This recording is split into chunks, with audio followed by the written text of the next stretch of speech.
নমস্কার, আমি গৌতম কুমার রায়। এই চ্যানেলটি খুলেছি হেল্প পিপল, যাতে একে অপরকে সাহায্য করা যায়। আমি একজন বর্তমানে পা ভেঙে একটু আনফিট বিএসসি, এমএসসি, বিএড, এমএলআইএস। আমি মেনলি ইনভেস্টিগেটর হিসেবে কাজ করেছি বিভিন্ন প্রজেক্টে, যেগুলো স্ক্রিনে দেওয়া আছে। দেখুন আমার পায়ের অবস্থাটা কি। তো আমাকে যদি একটা কেউ কাজ দিতে পারেন, খুঁজে দিতে পারেন, তাহলে খুবই ভালো হয়। আমার মোবাইল নাম্বার স্ক্রিনে দেওয়া আছে 8902769555।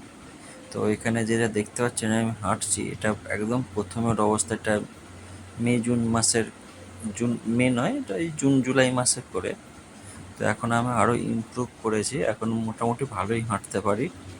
2-3 কিলোমিটার ডেলি হাঁটি, ডাক্তারবাবু বলেছেন। একটু হয়তো সামান্য খুঁড়িয়ে হাঁটি, কিন্তু কোনো অসুবিধা হয় না। নর্মাল কাজ করতে পারবো, অফিসিয়াল কাজ করতে পারবো, ট্রামে বাসে যেতে পারবো। তো আমি এপ্রিল মাস থেকে আজকে এখন অক্টোবর মাস হয়ে গেল। তো সরকারি প্রজেক্টে কাজ করতাম, ওখানে আমাকে প্রাইভেট এজেন্সির থ্রু কাজ করতাম, নেবে না। তো আপনারা যদি দেখা যাক কেউ সাহায্য করতে পারেন, একটু দেখবেন, এটাই আমার আবেদন। এবং আমিও অন্যকে যদি সাহায্য করতে পারি